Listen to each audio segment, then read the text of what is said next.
Hey Robert, thank you for joining me. Glad to see you again. It's been like 1.5 years since we've done it last time. How have you been? It's I've been great. This AI world is happening. I've just been diving in and building lists of companies and writing books and talking to people all night. Yeah, that's actually I would say would be my first question. Where do you get all that energy from? I see you like literally everywhere, 24/7. Like you're in the Twitter Well, spaces, you produce content, you like have super cool meetings. Where do you get the energy for that? because it's fun being me at the moment. That part of me is fun. So it's this. I've done this a few times in my career and seen paradigm shifts, and this is a paradigm shift that's massive. So I'm trying to understand it just like everybody else is, and that's why I'm on doing so much of this work, trying to connect pieces that very Yeah, few other people can connect. Yeah, 100%. Actually, like for me, it's the same. It like feels like such a huge wave is coming that it's like yeah, difficult to avoid it. But for you personally, like, yeah. We're getting humanoid robots are shipping. A company told me they're shipping theirs next year, which means they're all going to ship, right? Because if one ships, everybody else is going to go, oh shit, we got yeah, to ship too. the robot We're race getting already has begun. new AI glasses. I just reshared something about AI glasses right now, a few minutes ago. So we're getting virtual beings because of those glasses. We're getting robot autonomous vehicles, right? And that's going to bring a lot of change. So a lot of change is happening all at the same time, which is what makes this so interesting. Yeah, 100%. It's like sometimes it's a bit overwhelming. And actually, frankly, I've been in the space like not so long, like 2 years. And over that 2 years, I think I already had two burnouts. Yeah. It's such a fast moving pace. But like after that, short time passes, and no, I cannot stop. It's like, it's crazy. It's like the world will change completely, and we should be Yeah. there. Well, and if you have one of these, you know how the world's about to change, right? You get a little taste, a little early taste. So, So how do you like you're like one of the top experts in the XR. So how do you think yeah. in like say a year, 3 years, 5 years, XR plus AI will change like our society? I mean, if you go to the Apple store and get the demo of the Vision Pro, which is what I was just showing you, um, it's the future. It's just too expensive and too heavy. So if they figure out how to make it lightweight, and I just saw lightweight glasses at the Display Week show a week ago, 10 days ago, where they had little tiny projectors on the edges of your glasses that were about a quarter the size of a sugar cube now. Wow. And I've been tracking this for a long time. It started out, I mean, I have a HoloLens, which is almost as big as this Vision Pro, right? Those are very big devices compared to what's about to ship in about 18 months. Because when you see them at the Display Week show, then you'll see them at the Consumer Electronics Show in January, and then it's a year before the the products that they show consumers get into Best Buy or Amazon, right? And so these new ones, they're better just in like size and like Well, it's the field of view of the optics are getting better, right? Loomis comes to my house every year showing me how the optics are changing over time. And now they have more little tiny mirrors, and so they're more efficient at building a bigger image for you on a mhm, very small piece of material, right? Which is what they're trying to do, is try to take a piece of plastic basically, or glass, and put trillions of little mirrors in the glass to make the image that you would see as either a big virtual screen like in the Vision Pro, or SpongeBob is dancing on my table, running around. It's like, whoa, mhm. that's cool. And these are in the Virtual form SpongeBob. in the form of like normal glasses, right? Yeah, that's the trick. If we can get down to glasses, then I can say to my family and friends, it's time to buy them because it's pretty cool to work in this. It's just it's too heavy. I can't. It has a lot of pain. It's like the Hmm. first Macintosh had a lot of pain. The first iPhone had a lot of pain. There's a certain kind of person who likes to be first. That's me. Yeah, Um, but 100. most people, like my wife, likes to be a year later. She's like, if you keep using your thing for a year, I might start considering buying it then. Interesting, but like, so these So are different form factors, like Vision Pro and the yeah, glasses. Uh, yeah, do not and they that's astute serve? too because I think soon we're going to have two separate devices. One a little bit heavier, certainly lighter than this is Yeah, coming, yeah. but a little heavier device which has more GPUs in the headset and two 4K chips that build a 180-degree field of view around you. That's pretty badass. Yeah, The exactly. the So, lightweight glasses can only do something like 50-degree field of view, which if you put your hands straight out and spread them about 2 feet, that's 50-degree field of view, right? hmm, And so you can only see the virtual thing if you're aiming that window at it. Like right now, you're sort of a virtual thing. Imagine I could only see you if I'm actually looking at you, right? Because that's where hmm. the viewport is. So it's we're not to the promised land yet, you know, but we'll get some cool shit to start with. Right? That's, I mean, these we lightweight definitely, glasses are pretty cool. yeah. As The you said, we already have them. having a TV monitor in front of you in a lightweight pair of glasses is pretty cool, particularly when you start doing fun augmented reality stuff. Yeah. Yeah. It's Like having crazy. a virtual being just standing there. Hey Joe, what's going on? And you can see Joe and Joe's like could even high five you in the air, right? Virtually. But by the way, Yeah. you could be Joe. Unity has shown me a thing called Spaces where they cut my room in half. The other half is your room, and you can Mhm. walk out of your room into my room, and we can do all sorts of different kinds of things, like work together, go to a classroom together, go to an entertainment experience together, go to a concert together. Right? Oh, it's like when you're saying about all of the things, like it's like very vividly. I have all the pictures I had in my head while reading all the sci-fi authors like Isaac Asimov Yeah, and all others. It's like literally what they were depicting. yeah. It's I crazy. just interviewed the guy who's building this app called Globy for the Vision Pro, but he also builds it for regular 2D monitors, computers. You draw on a form, just a rough sketch. Like I'd like an entry box right there. I'd like a button, an acceptance button right there. Right. I'd like a drop down menu here. And you just talk to the AI and it builds it for you. Just boom. It's like, whoa. I asked the founder, do you get up in the morning and just think you get to create magic every day?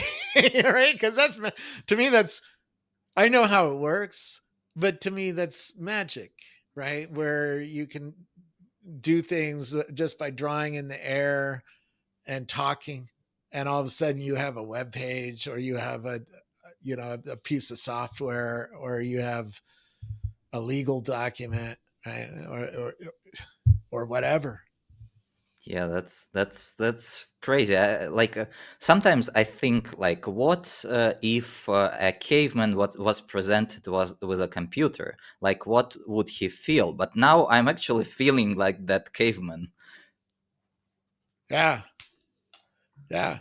And when we get AI hooked up to the voxel generator, the holodeck I call it, that's when, man, hey AI, take us to the Taj Mahal, and all of a sudden, boom, you're at the Taj Mahal, right? Or hey, take us to the football game, right? Boom, the football game is up on at least one screen, and probably more. Hmm. I mean, for me, it's exciting, but I think for many people, I mean, we still like Ludism is like very natural for humankind. So a lot of people are Yeah. actually afraid of what we are excited about, like The- being, First of all, most people hate change, so start with that. yeah, Um, this technology can understand us at some depth. I mean, my psychiatrist uses Chat GPT in our therapy sessions, right? And it's listening to our conversation, and it writes highly detailed scientific notes based on what it learned from this conversation. Like mm, if I say, "Oh, you have a nice black shirt on," it'll put that in the database that you were wearing a black shirt today, right? And if I go into more depth, like, "Oh, that looks like a polo shirt," it puts that in the database. That's scary to people to be studied at that level by a computer, by a yeah. non-human. I mean, we do it to each other all the time. Oh, nice Gucci shirt, right? But Or I guess the fear here is not the computer itself, but like people don't really know like how this data will be used and by whom. yeah, Like when kind of a person tells me you have a good shirt, I know that this person can tell somebody that I have a good shirt or bad shirt, doesn't matter. But with the computers, like people still kind of fear that this can go somewhere, it, especially in the it can hurt people. yeah, yeah, yeah, yeah, It can. I mean, gay people are put to death in many places, right? So if it outs them to their family or neighbors, it can put them at risk, right? And that's just the beginning of how it could harm human beings by being too open with data about you, right? yeah. Um, I cannot say these fears are completely unfounded, but I don't think just fearing and kind of interfering with the progress is the solution here. Yeah, I look at it the other way. Let's go for it and let's figure out how it works and how to keep it safe, keep the Exactly. consequences from happening, right? Because there's so much good to this technology. I bet my my psychiatrist said it's soon going to be a malpractice not to use AI in a therapy session because it catches mistakes she makes. Exactly. Yeah, It yeah, yeah. catches things she misses because she sees what 8 patients a day, sometimes more if she's dealing with prisoners and dealing with groups, right? So sometimes she's dealing with dozens of people every day. Does she catch everything they say really well? Right? The computer does, right? Yeah, yeah, Does it's does the interesting. And computer so for notice you that your personally, clothing is getting um, worse every meeting? what, like, yeah, we discussed that it's a huge wave that will change, like literally everything. But for you, Yeah. what's exciting? Like, mm, how do you envision this new world? Like, what excites you in the picture of this new world? Human superpowers. Can you That's give me an example? I mean, uh, you're besides going to be like able to the, see at night. That's a superpower, right? Uh, you're going to be able to know the names of the mountains when you're at Yosemite National Park and looking around with your kids, and they're asking you, "What's that mountain over there?" You're going to be able to tell them exactly what the mountain name is because it's going to be on the mountain, right? The name of it. I mean, we can see this already on our phones. If you're walking around, Rome or San Francisco, and need navigation help, it puts the names of the streets on the buildings. Augmented a sign is on the sides of the buildings telling you which way to go, right? That's a superpower. And AI gives us many, many, many superpowers. It can save your life. We have lots of examples of that. Can make new drugs, can help you build new things, uh, can help blind to see, and the deaf to hear, right? yeah, yeah, that's. eventually. I mean, I don't think it's actually even eventually because, like, we But saw. we're going to take big steps, right? Every year you're going to get better tools for them, right? But the true interface between a human and a computer with, are we going to all put wires on our brains? I'm still not sold on that. Well, why is You know, that? it's we it costs money, man. No, no, no, okay. I There's a mean, lot of people who don't have money, so they can't get it. Oh, okay. Um, no, they need to get it too. So it needs to get really cheap, and right now it's real expensive. no, no, for Um, sure. Right now, does yes, that but take 20 years or 10 years or 5 years or 40 years? It's somewhere in there, right? oh, okay, okay. So you're not But sold on it I, at this very specific moment, but you're sold on it in principle.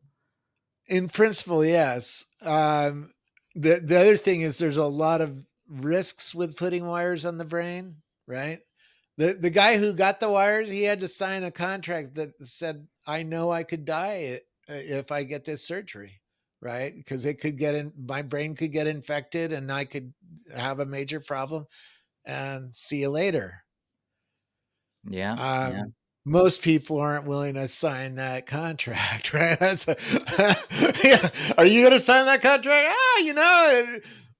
If it works, it's fucking amazing. You can think your way into the computer, right? And think with each other. Oh, that's great. But out of 100 people, how many die? I don't know. Maybe two or three, it's a chance. yeah. Maybe five. I don't know. We don't know yet. We haven't done 100. Yeah, for sure. Like right now, it's like the very early days. But say like Yeah. 5, 10 years from now, I think it will be Here, pretty common. here's the funny one.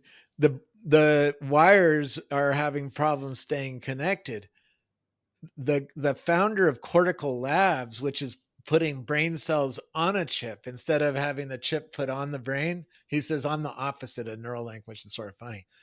But he says the neurons move around the chip. They travel.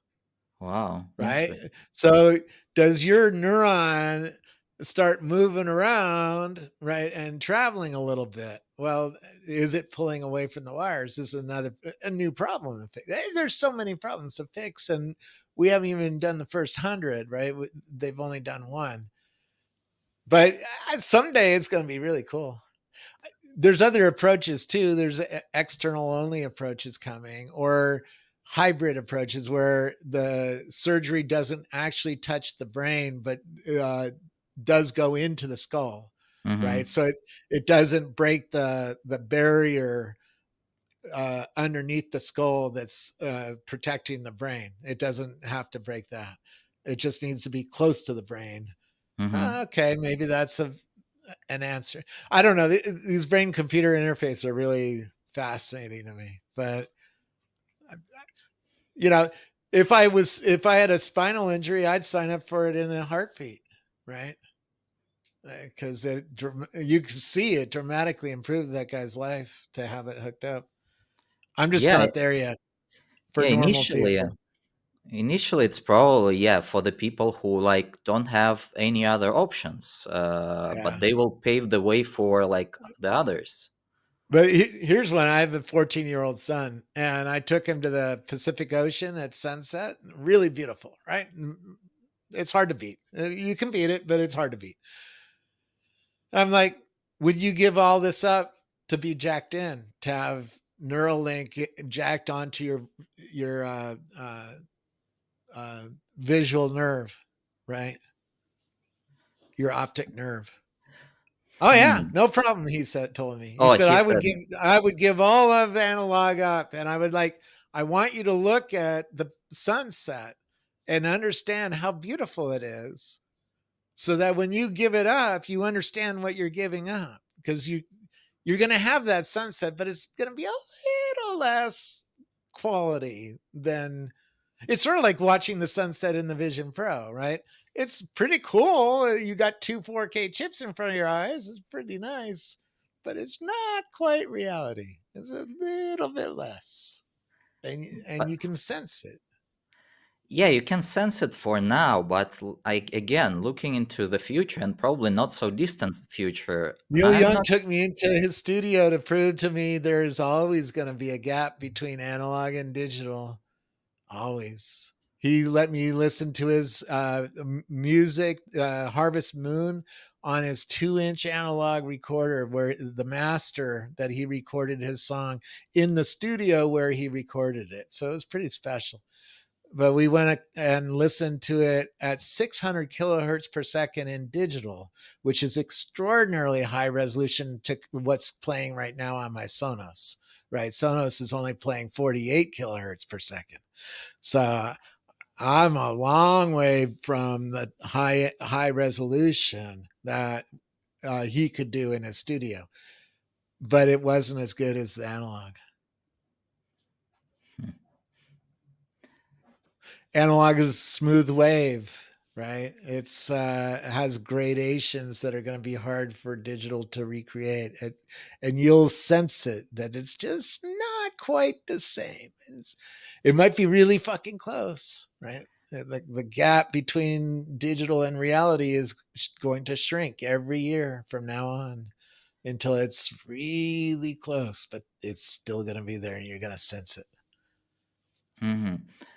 Mm, Most people aren't going to care though. Most people are going to be like my son and say, "Jack me in. I don't care. I don't care that I give up a little bit of analog quality, real life quality to get all the magic that's going to come because of having an AI assistant, having ability to see anything on any screen of any size, and then uh, play with your grandchild, even though the grandchild lives, across the sea, right? do you think we are analog or we are digital in the sense how we sense the stuff? Do we get Ooh.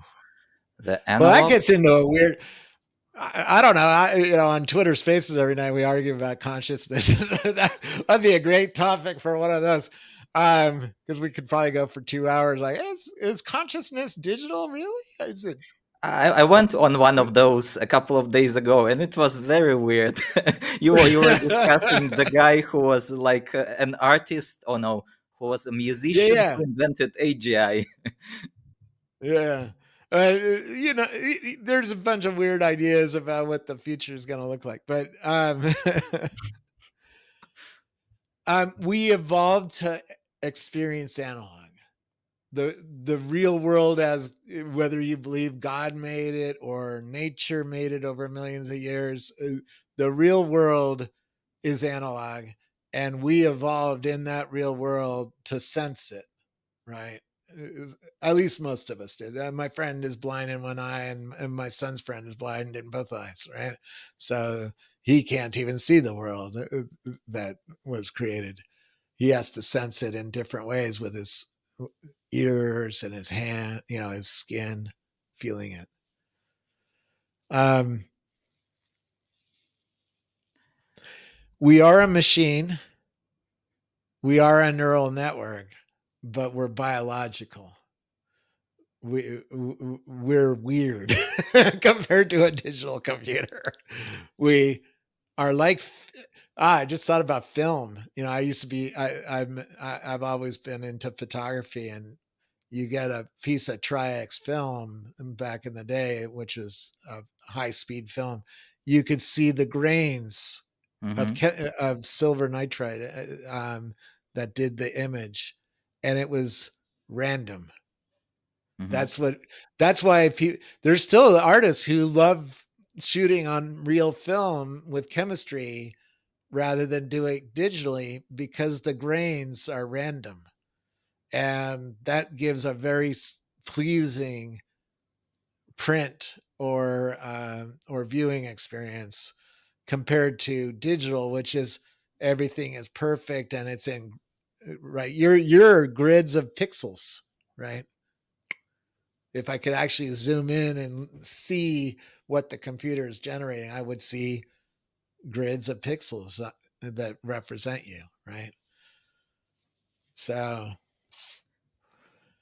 uh, Maybe that it comes down to the resolution. So I agree. Yeah, Yeah, we have biological machines that are used to experience analog, but analog is the the bandwidth of that analog is much higher than what the bandwidths of our senses are. So can it be yeah, that artificial senses will have much higher resolution so that through them we yeah. actually experience the Th- analog better?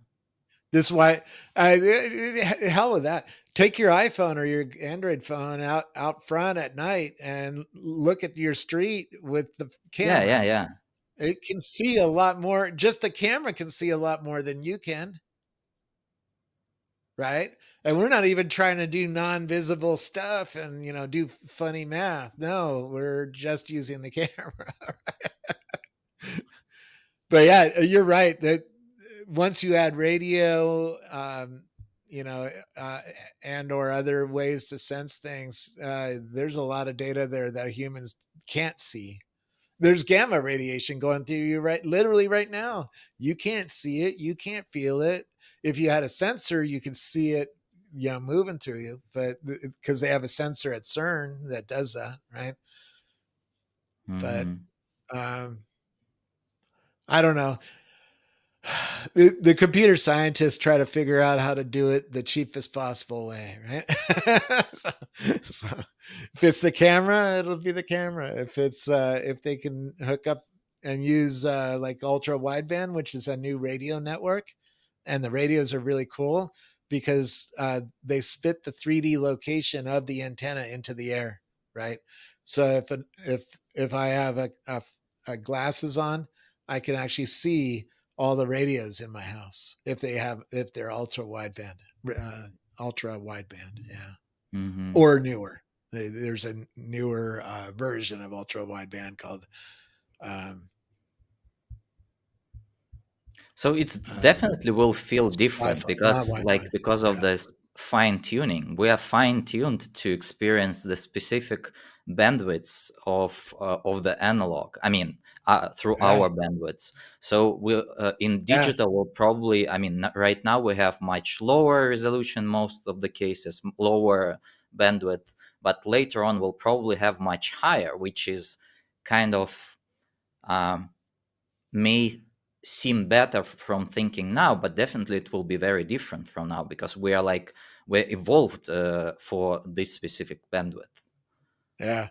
The thing, I mean, if you go to the Sphere in Las Vegas, right, they have this huge wraparound screen. It's way sharper than an IMAX.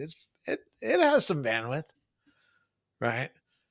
All right, so that's a $2 billion screen, right? It's the ultimate rich person's toy. I forgot one of my friends and former customers, Linda Weinman, is a billionaire, and she has a badass screen in her house. So, you know, um, Interesting. Have you been to that we Las can Vegas sphere? recreate a Oops. lot of what the Sphere brings with two 4K chips in front of your eyes, right? Because we can virtualize that screen and make you think like you're inside the Sphere, which is pretty cool. It's sort of like how headphones can recreate a concert, right, with two speakers because it's close to your ear. So we can um, put high resolution sound into your ears, makes you think you're hearing music, right?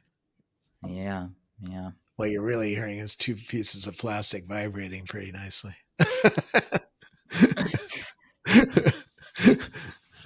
Okay, It's a weird world.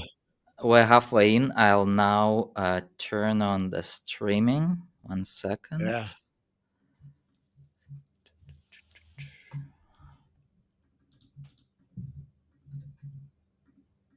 Okay.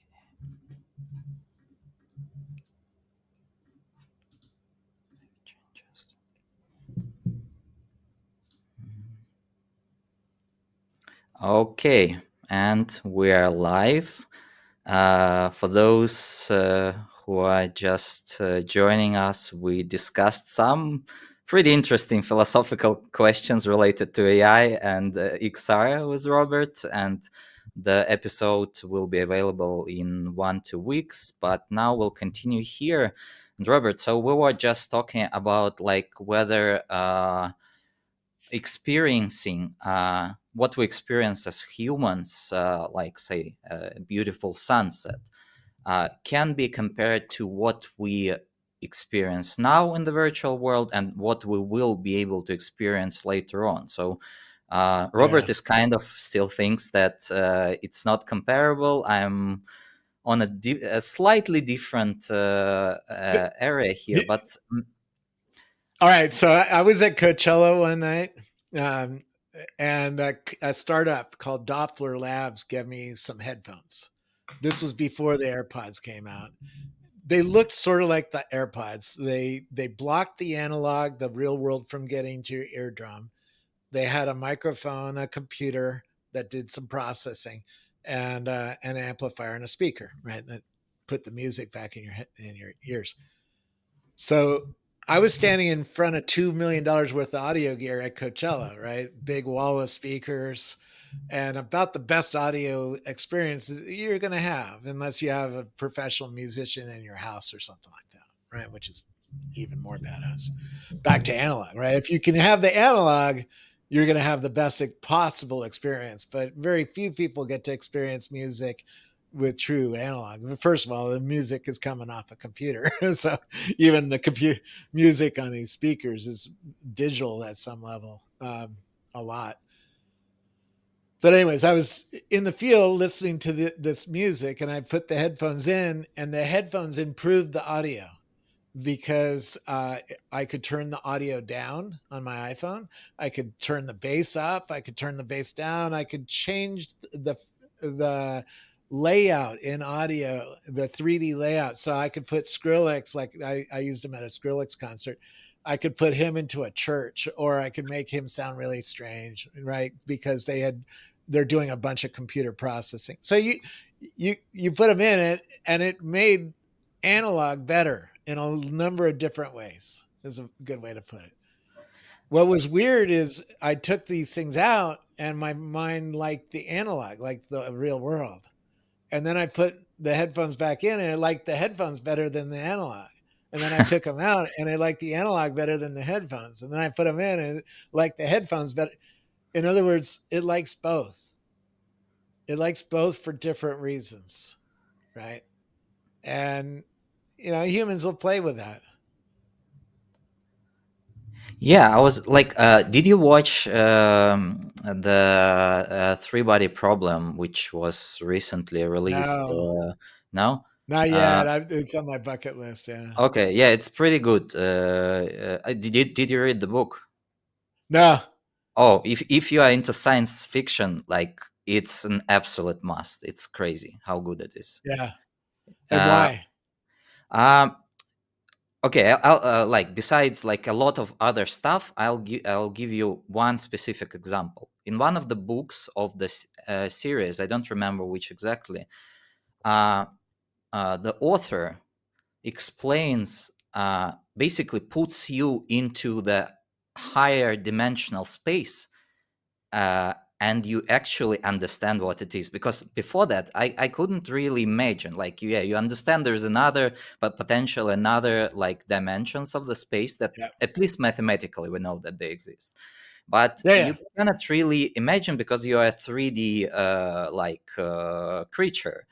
You Yeah. are used to 3D world. I mean 3D physical world. We're not talking Yeah. about Yeah. time here.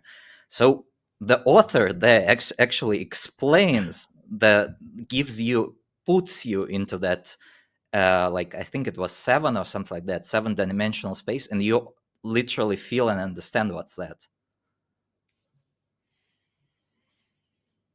So yeah, it's like, for me it's like on par with like all the classics like Asimov and others. So it's really great. But so why I mentioned that, yeah, in the I think Netflix series that they released, uh, basically, they and as in the book, with some extraterrestrial device, the characters they get into some virtual world like VR, but they like feel it, like they cannot actually um, distinguish it from the real world. So Yeah. I mean, obviously By the that's way, science. Huh? At Stanford, they did a whole bunch of research to find the human brain, even with the early VR headsets, uh, experience virtual reality as if it was real, and you remember it as if it was real, as if the thing that's happening to you in the headset is actually happening to you. Yeah, yeah. Actually, I mean, even if we like, there were studies that when we think of something, it's actually same as experiencing the same thing. But for that, well, what you mentioned, actually, I give you another story. So, like maybe 3, 4 years ago, when I first bought my first VR headset was the Facebook. How do you call it? Quest. Yeah, The second one. Oculus. Yeah, yeah. Oculus. Did you Oh, have the Oculus Rift? no, Rift I didn't have. I Yeah, just bought for the first time the I had a Quest. Rift before. I had So a Rift and a Vive as well, which had sensors that you had to put on your walls, that lit up your room with laser yeah, light, yeah, yeah, right? yeah, yeah. I So saw that that on the videos, the but system could see the controllers. yeah, and like, so my brain was really like crazy on that stuff. So basically, I got that thing when I wasn't home yet. I came home late, and I was thinking, okay, I won't be playing because it will take time. I will just set it up to see how it works, like, and go to sleep. So I go there. I see that virtual like room, something like on the hill. You have that room and it's nice. I didn't feel that like something crazy. It was nice. Okay, now I understand how it works. I go to sleep and tomorrow I play. So I go to sleep, and that night, I think the best dream of my life was that night. So I find myself with a group of friends somewhere on some road, and it's at night. I basically just see the circle of light, and we are there, and we're meeting like say four of us, and we're meeting another four people. We're starting to communicate with them, and we understand that it is us but from other dimension. And like we start to communicate with Ah, them, it's like very, very nice. It's not like horror, it's actually like, wow, it's like very positive, and we like are curious about each other. And like I was thinking, like my brain was so crazy about this new experience that it generated this was kind of new LSD world. involved in this experience? No, no, no. Not that time.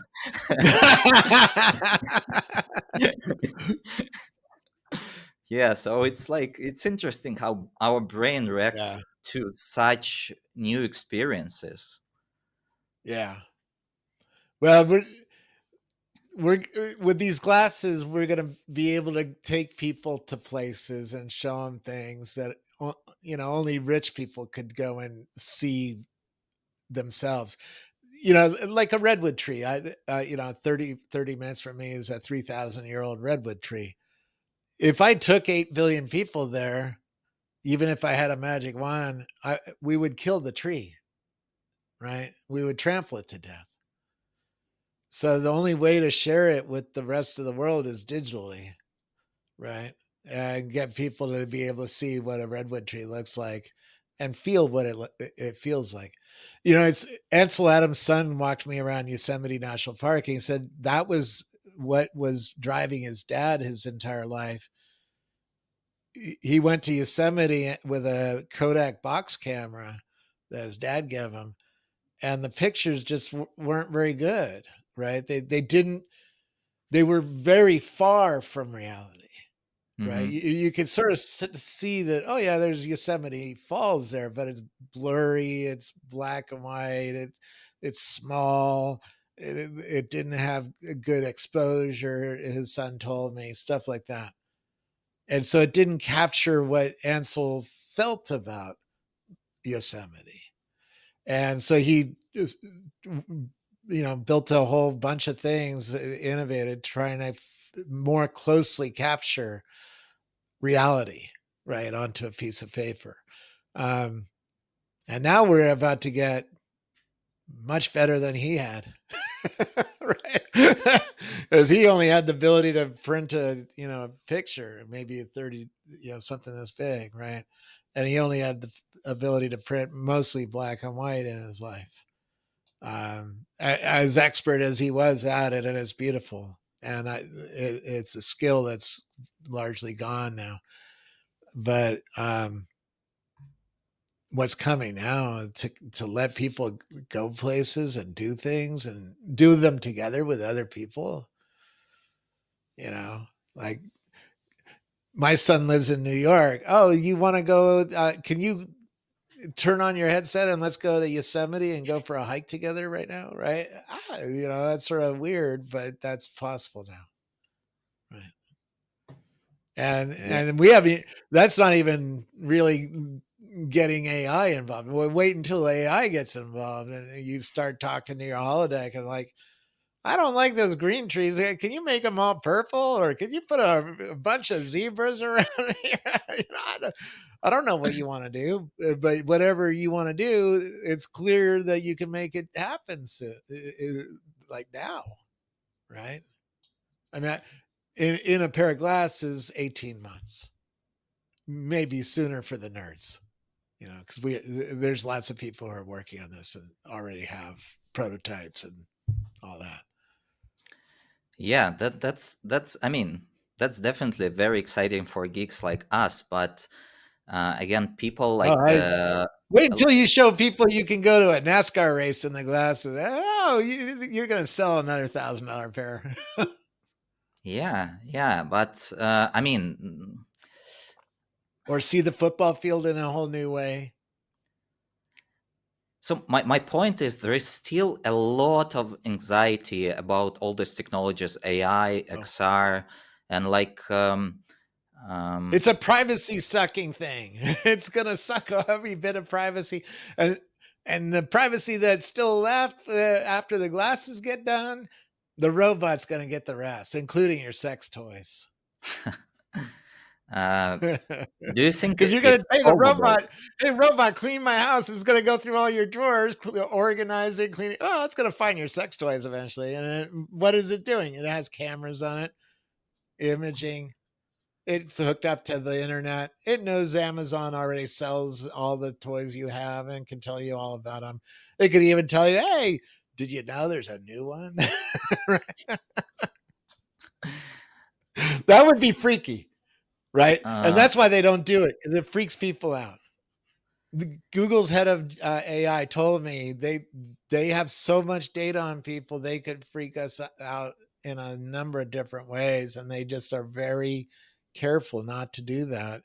Apple doesn't let developers talk to the cameras in this thing. Why? Because they don't want people freaking out.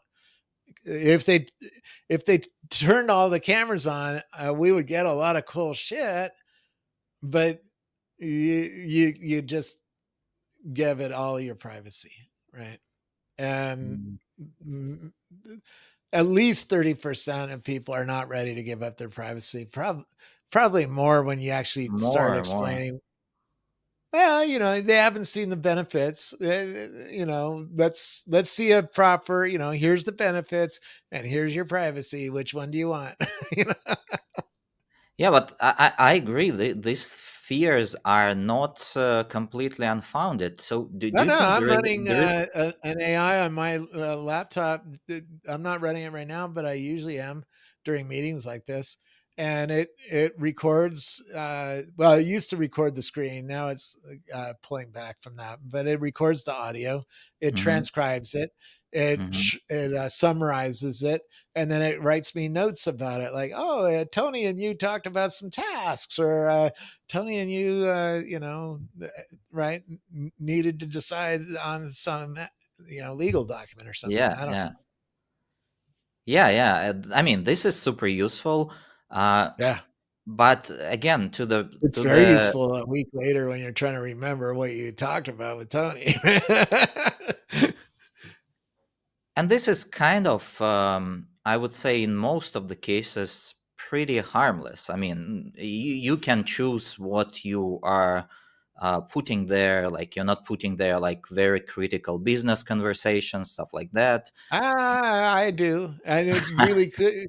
It, it's really useful to use it during a critical business conversation because it takes good notes when you're getting animated, right? And it's Do you at least use the open source and local LLMs for that? yeah, Limitless is the app I'm using, and it's running locally and it stores Okay, locally. But okay. here's the problem with that: all AIs get better when you give it more data. So aren't you gonna give it all the data? You're gonna give it all. Here, here, Gemini, have all the data so I can talk to you about my work, right? Because what do you want to talk to your AI about? What you're working on, right? Hey, if you're a architect, can you help me plan a new stadium? I got a new job, right? I have some ideas. Here's my here's my ideas. I mean, the guy today was just drawing in the air, and it made a user interface out of it, right? This is called glowy on the Apple headset, right? The Vision Pro, and it works on an iPad. You just draw on the surface, and you're talking to the AI, and it builds an AI for user interface for you. Back in the 90s, you'd have to drag out a Visual Studio tools, and put a button on the form and a text entry area and a drop down menu, right?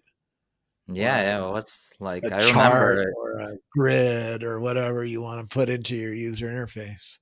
Yeah, early 2000s. Like, I mean, I was starting to develop websites at the time, and it was like pure HTML code, and we had problems.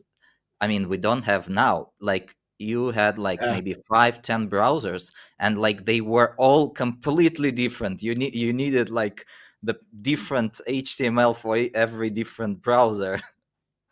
Yeah. I you just brought up like a whole bunch of things flash in my head. Um, Tell me. one of which was I worked at Microsoft in 2003 through 6, and I had a famous blog back then. And so I'd be like writing on my blog, oh, the Internet Explorer team is moving too slow about web standards. I'd be mouthing off about somebody else's work, right? And saying, hey, why isn't this team moving faster, supporting this standards and stuff like that? And Dean Hakamovich, who ran the team, called me up. He said, I'm not really mad at you because everybody has this idea.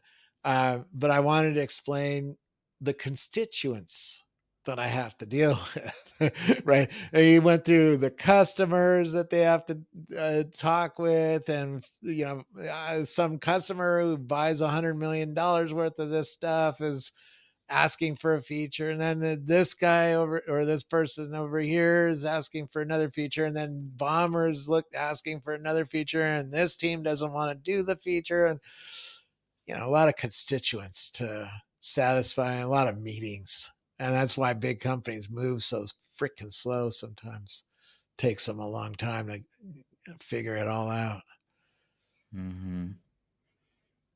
Yeah, but Constituents. Yeah. Anyways, you're talking about Internet Explorer, but brought that no, trauma no. from the past. Yeah, actually an interesting point to the conversation because, like, this used to be the case. This is the almost the case right now. But as we see, Yeah. like all the technologies evolving so fast that I think even the corporations soon won't have that privilege of being like slow. Well, they'll buy the innovators just like they always do, don't they? I mean, on Monday, Apple is announcing a deal with OpenAI to do the new Siri, right? So Siri can code. Yeah, at Hey least they Siri, will can need you to code do something that. up for me?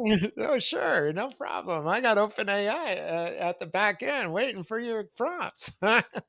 Yeah, I'm personally waiting for that a lot because I'm tired of Siri. Like literally, in the world where we can talk with GPT, like having meaningful conversations, Siri still cannot understand if I want to change the music or like something like No, that.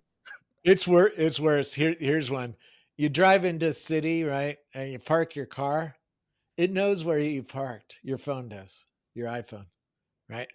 And you walk to the restaurant, and then you forget where you parked your car. So you ask Siri, hey Siri, please navigate me back to my car. It doesn't do it. It can't. It doesn't understand you. If you say, please take me back to my parked car, it works just fine because it's hard coded. It's inflexible. It's Yeah, uh yeah, it's not LLM based, right? These large language models that Chat GPT and everybody else is putting into everything are much more flexible. uh, Flexible in language, right? There's some LLMs that can understand 100 and something languages, right? Flexible in how you speak, like accents and stuff, but flexible with language. I mean, there should be no difference between asking for a parked car or a car. Give yeah, me a fucking break. LLM won't make that mistake, right? And so at least LLM will fix that specific thing. It might cause a whole lot of mayhem somewhere else, but the parked yeah. car should the parked car it should take you back to your car, you know? It's interesting how it will impact the inter-language communications because, like, Yeah. we already have capabilities to basically speak to any person in any language real time. It's still not super convenient interface, but it's a matter of, like, say, a Bingo. year or something like that. Well, you How it saw will change? ChatGPT, you just put the phone down between two people and it's doing it live. It's like a third person talking to you, right? Telling you what the other person's saying. And it's pretty cool. Yeah, yeah, yeah. It's interesting. Like, say, in will people be actually still learning languages in 5, 10 years from now? I think more will because it'll teach you and it's fun. And you want to show off to your girlfriend or something. Oh, that you learn some French when you're going to Paris, right? I mean, I don't know. Maybe everybody's going to be like me and not learn a language. I had a German mom, and she yelled at me in German. And it sort of screwed up my mind around languages. Oh, I love learning languages, but I it do kind too, but with languages, there's a German mother yelling at me. of That's a lot of therapy, man. Costs money. okay. So, I worked at a computer programming magazine. I didn't learn a language there either, and my wife is Farsi, and I don't know Farsi, other than a few words. hmm, hmm, I think this new range of AI is much better at teaching, and it'll be fun to learn a language for the first time for me. yeah, yeah. I mean, That's what yeah, I'm seeing from like the people who are doing languages. I talked with one company who's doing NLP systems that does a lot of languages, and they were telling us about some of the ways that they can teach you the language. Right, the LLM can talk to you that way, and it's a learning tool of everything. It's not just languages, right? You want to read the Bible better? It'll help you read the Bible, right? hmm, I On the other side, I take a picture. I have this little book of machine learning that Floret wrote. Right, every page has a lot of math on it. Right? It's really hard to read for me. It's like, oh, this is totally. It's like speaking Greek. So I take a picture of the page and send it to Chat GPT and say, "Hey, Chat GPT, can you tell me what's on this page? But talk to me like I'm 9 years old. I don't know any of this math. And I simplify it." And it does, right? It teaches you what's going on the page, right? yeah. I mean, And if you get I interested in something, it can take you step by step into understanding algebra or whatever, right?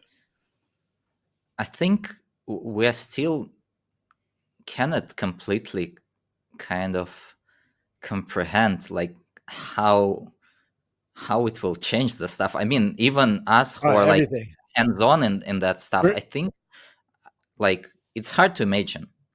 Mercedes-Benz, a company over in Germany called Reflect, they built augmented reality app for the firefighters who were going to come up to a wrecked Mercedes-Benz, and they'd be holding an iPad, and it would tell them how to cut apart the car so that they don't get hit any electrical lines or gas lines, right? So that they could get you out of the car safely because you had a bad wreck.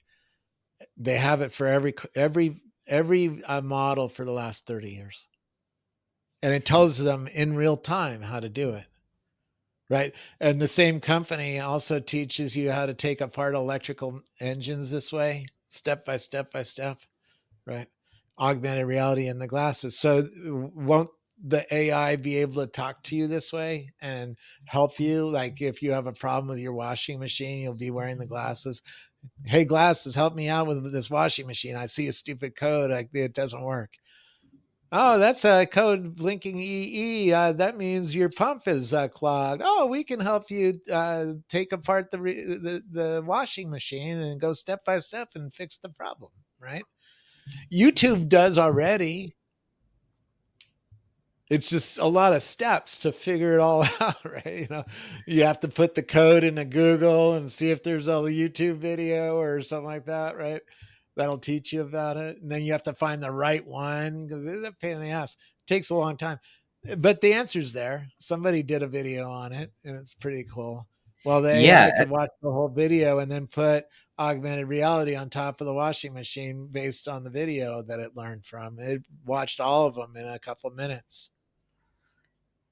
actually, you're bringing a very interesting point, at least for me personally. So, uh, like for me, generative AI and virtual augmented reality is, in a big way, it's just a new interface to knowledge. And like what Yeah. you just said, like yeah, the knowledge is there. It's difficult just to access it. We don't have the right interface where we can get that information right away. We need a lot of steps, and probably at the somewhere in the process we're just like, okay, it takes too much energy, like I don't need it that much, and we just Yeah. give up. Though we can actually, like, we just need a better interface to access that information which we are starting to have, and this is really exciting. And that leads into a humanoid robot that'll come in a year or two, not that long. I just visited a company that's doing it. It could fix your washing machine for you by doing the same process. Just hey, I got a bad washing machine here. It's blinking EE at me.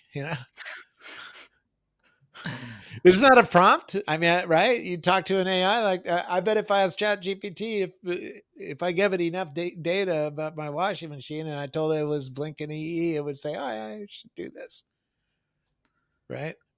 Yeah, that's. I mean, I'm following a bit this Android race that we basically witnessed starting, and we are not only having like prototypes which are extremely good.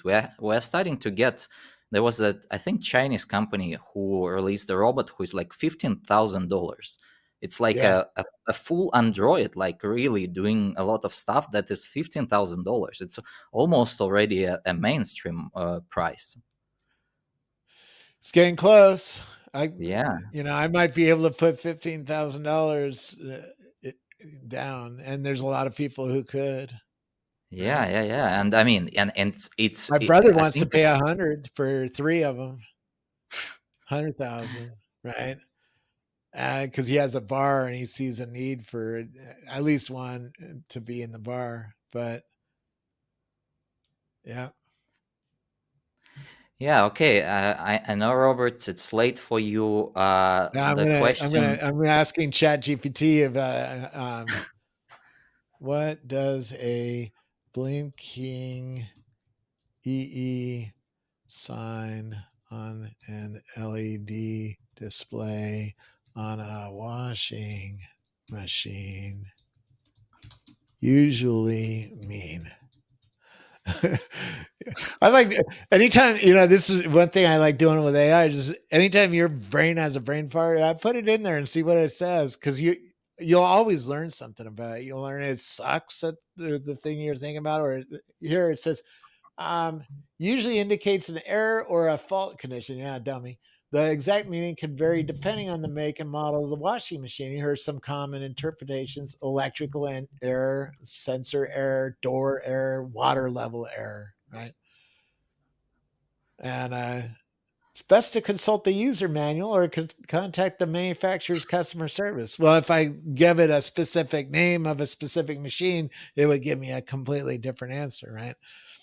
Um, Yeah, or you can actually I'm not sure whether like the late are you using GPT now, right?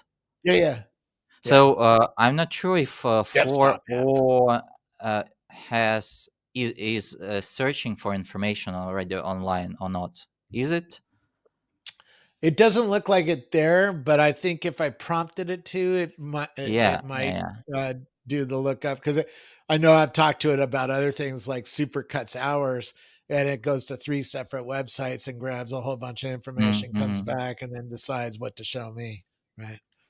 Yeah, So yeah, and like I think it's a misconception. A lot of people who try to use yes, AI, like say ChatGPT or something like that, and like this get disappointed, is that they think that these models are like knowledge bases, while well they're actually reasoning machine to which you need to feed additional knowledge from search or like whatever. you got to talk to it, and the more you understand how to talk to it, and for instance, you can emotionally blackmail it, right? You can say, "Hey, I need a better answer because if I don't give this precise answer in a meeting tomorrow, I'm going to get fired," something like that. It gives you a better answer. It's Yeah, yeah, weird, yeah, yeah. right? I saw that research, and yeah, it's very It's not weird. interesting. I mean, it's just a very complex machine, and the more you give it that matches some pattern it picked up, the better the answer will be. But these patterns are quite unique, quite fun to study, play with and learn about, trade with your friends. Oh, what do you learn about prompting? Crazy, crazy.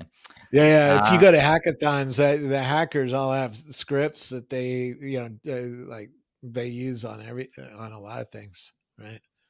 Yeah, yeah. I also Computer have like scientists. I basically for this podcast's preparation, I like created a workflow which consists of various models, and basically I have all the prepared material in like 5-10 minutes. And all automated, and then I just read through. I remember the points, but I already have all the context, like everything. It's crazy. Yeah, yeah. It's a new world. Yeah, it's who could You got a whole imagine? bunch of agents working just to help you with the show, huh? See, Yeah, and I need to do more of the agent. That I just interviewed Lutron's founder, who's doing agents. I gotta really pour myself into that because that's fascinating to me. It's like you could have agents go off and research things, or, watch things. Right? It's crazy. crazy. Yep. A Okay. lot of It, new things coming because of it, right? A lot of computer scientists are using these to do all sorts of weird things for businesses and dashboards and things that'll happen overnight. And you wake up in the morning and something's telling you what's going on. Here's what to pay attention to in your email. That'd be a bunch of agents that's been watching your email overnight and arguing about it. Which one do we really should we really tell Tony about in the morning? I tell him about this one. It seems pretty important. There's some money involved in that one. There's a guy I was talking to a guy this afternoon who said he's has different models from different companies arguing with each other, right? Like Gemini will argue with Llama, which will argue with Mistral, which will argue with like OpenAI, all about the same kind of topic to see because all of them come were trained slightly different and come up with different answers. The AI safety teams have different philosophies, so they come up and they if some of them don't answer something, you might get an answer from another one, right?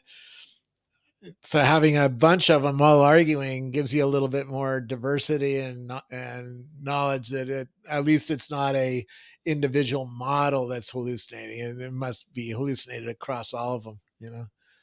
Yeah, I mean, actually, I think a lot of people do that, and I personally do that. I'm subscribed to maybe what I'm subscribed to all the proprietary models like Anthropic, Mistral, Yeah. ChatGPT, and I'm using API of even more models. So I'm always like kind of cross-checking to test like Grok as well, Gemini, like How much do you spend in all this? yeah, yeah. I'm like, The bills 20 keep bucks, keep 20 keep bucks, piling 20 up. bucks. That's, it starts getting up there. And that's just for the retail one, the API, man. You can go crazy.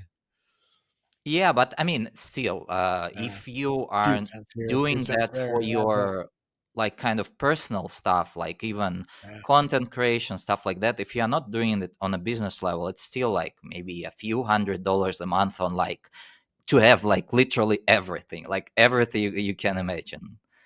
For yeah, business, it's different. Yeah, yeah, yeah. for sure.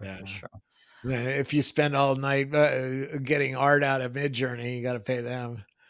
I'm That's what it using seems like a Stable lot of people Diffusion. do. They're coding in AI, then they go, they're doing AI art prompts, trying to get something unique out of that, make a film or something. Yeah. So, Robert, five tools you use on a daily basis in AI. What would you recommend? Like just for an average person? Uh, my June oven, Well, it what? has an end. My June oven, it started in the morning. You put toast in it. It says, "Oh, there's some toast." So you put some bagels in it. Oh, bagels, right? Because it has a camera and NVIDIA card, and it's a computer vision system. It's Okay. it's it's an awesome way to start the day for an AI person. Okay. Probably not what you were expecting. I mean, I've built I mean, I'm always in X.com, so I have X Pro running on multiple screens in my house right now is like taking along. Um, and I've uh, cataloged 4,600 AI companies on X.com. So if you go to my profile on X and click view lists, you'll see them all. And I put them into like education, real estate, um, enterprise and work, marketing and copywriting, right? There's like 400, 500 tools just for writing and stuff and PDF reading. I mean, you can give your PDF to one of these newer tools and then you can talk to the PDF. It's really crazy. Hey, PDF, what do you have inside you? Oh, I'm a spreadsheet. Yeah. Well, that's weird. What do you? What does the spreadsheet say? Well, I have the sales data. From the Western United States. Oh, you do, right? It's crazy. If you told, I was a beta tester on Acrobat 1.0 way back 20, 30 years ago, right? If you told me I'd be talking to my PDFs by the end of my life, I'd be like, "What are you smoking?" And here we are, right? Brave new world. It's a weird world, and it's gonna get weirder. The next 18 months are gonna be something. Crazy, crazy. They're gonna be something. I want a holodeck. That's the tool I want. I want to. I talked to Dylan at Unity Research R&D about this. When are you guys gonna ship me a holodeck that I can talk to? Like millions of voxels all around. Hey, let's go to the Taj Mahal, and it takes me there. Hey, let's watch CNN. Boom. Hey, take me to the football game. Boom. That's what I want. To build a game or let me play mini golf with my family. Hook it all up. Make it all happen. Call them up. I don't want to deal with all of that. When it's ready, let me know. I'll be here. Right. Amazing. There, I use Limitless to record my because I do a lot of these video shows and Uh-huh. I record them, so it builds a transcript for me. I use Descript to put the video into the tool, so that's a couple tools. Um, I'm playing with note taking apps, and my travel planner, my Wander log has AI built into it. So everything's getting AI built into it. So Gmail's an AI tool now, right? It's like, it's not really what I think of as an AI tool, but you Mhm. can sort of make that argument. For Um, sure. For sure. but the really cool ones are in a folder, a list called the Holodeck, which is anything for creative people, particularly in a holodeck, right? So if you want to talk to the holodeck about virtual beings, about making a movie scene, right? That's all in that list, and that has 500 something companies, and they're pretty cool. And every day they come out with some, like the Chinese today came out with a text to video system that's just really stunning looking. So it's that's where I pay more attention to. I'm probably going to pay more and more attention to that list over time because that's my personal interest. I want a pair of glasses and a holodeck that I can talk to that does everything from build a website to translate a video to um, take me on an adventure to let me play multi-party games with my family and friends. Right? Mhm. So is this list on your Analynt website? No, it's on X.com on Scobalizer. Yeah. So So on I'm X.com, if you go to my there now. profile, Yeah. like Robert Scoble, Uh-huh. you go view lists. There's Oh, a oh, button. oh. You mean okay? Got it. But Yeah. view lists. Okay. I can't do it on LinkedIn. Sorry, you LinkedIn people. I keep on you LinkedIn people. Why don't you do this list over on LinkedIn? I'm like, are you insane? Do you have any clue what you're asking for? Because it's clear you haven't tried to build a list before of thousands of companies. It's not possible. And it's not Yeah. possible to watch it in real time, right? And it's if you bring that list into X Pro and put it as a column, you can just sit there all day long and a new item. If somebody posts a new item, it shows up. It's really great. Um, Grok, I use Grok. I use them all. I'm Which like of the you. groks? Which of the groks? The Well, I Twitter grok? interviewed the Q guy, Grok with a Uh-huh. Q, which is an AI inferencing chip, which everybody's like praising, running Yeah. llama on it. It runs real fast, runs 10 times faster than Chat GPT. But I also use Grok with a K because I'm on X all the time. And I want to watch how that evolves because I think there's some real big opportunities that if they nail them, will be pretty cool. I mean, it's clear there's a war for the everything apps coming. I mean, Chat GPT showed us an everything app. You could talk to it about everything. Can it do everything? Yeah, we can say it doesn't, but it Yeah. tries to pretend it can, right? Well, Grok with a K is an everything app. Same thing, only Grok with a K has access to all the real time data on X.com. Now, will there be other ones? Of course. So we'll see who really nails that idea in a way that humans find most useful or pleasing or whatever words we're gonna use to describe our AI personal assistants. you know, I love Grok. It has attitude. Or, I love Chat GPT. It gives me the best answers. I tried the Grok one, but it gave me a weird answer. I'm gonna right. It'll be fun to watch how people talk about these things over time. But Grok with a K has a real opportunity, and it's certainly because of Tesla. Because you start putting Grok into the car, that's potentially huge for Tesla, right? And something that Ford or Kia or Neo can't match because they don't have X.com. They'd have to make a deal with like Facebook. Well, okay. And then Facebook wins. You know? So, like usual. Mark Zuckerberg, evil dude. Nice. Uh, he's smart. Yeah, for sure, for sure. Okay, amazing. Uh, Late night. Thank you. Yeah, We should late do more night late for night. you. Really appreciate your time. I really appreciate your insights, ideas. A lot to think about, guys. Who is not yet subscribed to Robert? Though I don't think there are any people in the AI space who are not yet. But if you are not, you definitely need to subscribe because a lot of alpha, a lot of interesting insights from AI and XR world. So Robert, thank you very much. And we'll speak again, hopefully.